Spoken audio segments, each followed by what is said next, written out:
Perkenalkan, nama saya Adi Rahman Baskara, NIM 2018 71114 dari kelas C. Di sini saya akan mempresentasikan tentang PLTU. PLTU singkatan dari pembangkit listrik tenaga uap. Nah, PLTU sendiri adalah jenis pembangkit listrik tenaga termal yang banyak digunakan karena efisiensinya tinggi sehingga menghasilkan energi yang ekonomis.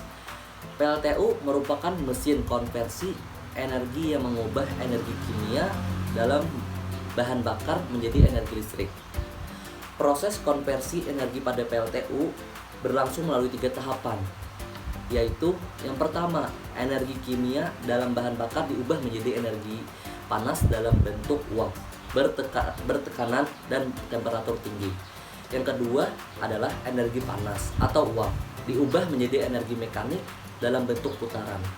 Yang ketiga adalah energi mekanik diubah menjadi energi listrik.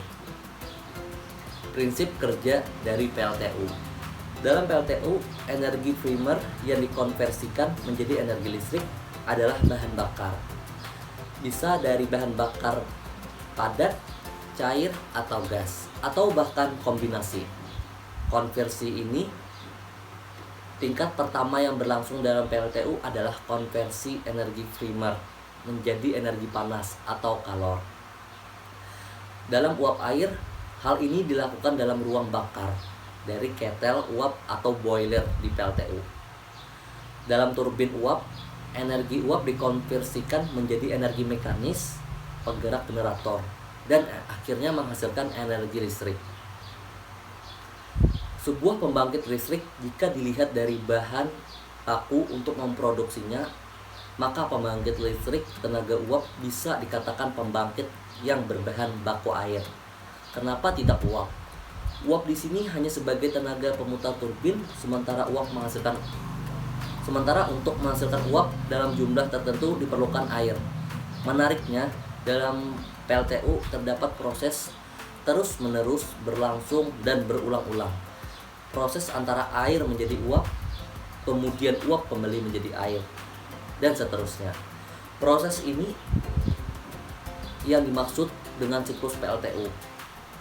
Air yang digunakan dalam siklus PLTU ini disebut air Demin, yakni air yang mempunyai kadar conductivity atau kemampuan untuk menghasilkan listrik sebesar 0,2 mikrosiemens. Sebagai perbandingan, air mineral yang kita minum sehari-hari mempunyai kadar conductivity sekitar 100-200 mikrosiemens.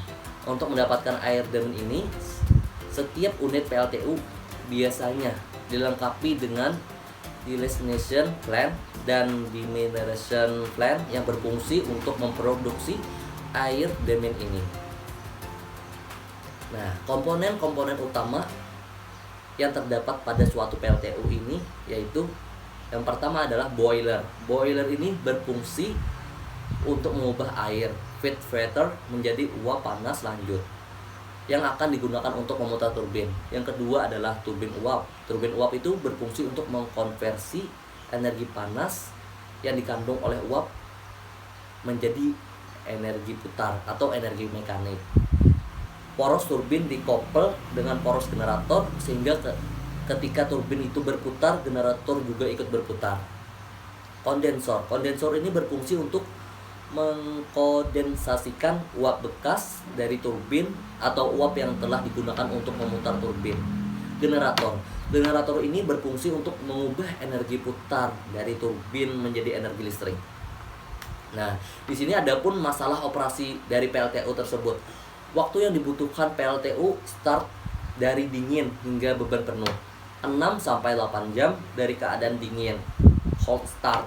Bila PLTU sudah beroperasi, dihentikan karena suatu sebab selama suhu dan tekanan uap dijaga tetap sekitar 500 derajat Celcius dan 100 kg cm kuadrat. Waktu yang dibutuhkan untuk kembali berbeban penuh berbanding 1 jam atau hot start.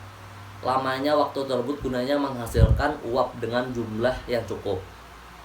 Nah, pada waktu start yang perlu diperhatikan adalah menjaga agar perubahan suhu turbin tidak mendadak dan dan dijaga supaya perubahan merata.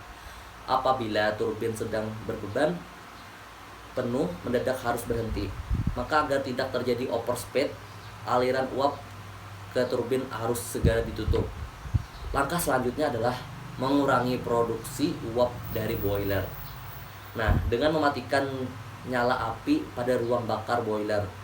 Mengingat cukup rumitnya pengoperasian pada PLTU ini, maka umumnya PLTU dioperasikan tidak dengan perubahan beban yang besar. Di samping itu, karena perubahan daya persatuan waktu pada PLTU relatif rendah, sekitar 5% per menit. Dalam keadaan normal, beban maksimum pada PLTU adalah 100% kapasitas mesinnya. Namun biasanya terdapat spesifikasi beban maksimum untuk operasi kontinu dan beban maksimum untuk operasi dalam waktu tertentu atau 110%.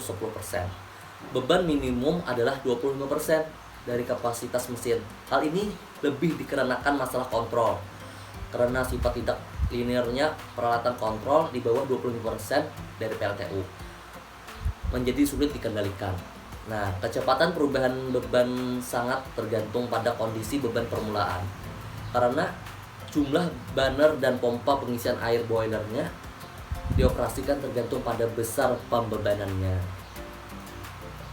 Nah, di sini ada pun dampak yang ditimbulkan di sekitar lingkungan pada PLTU tersebut. Radiasi yang berasal dari SUTT yang dapat mengganggu kesehatan masyarakat.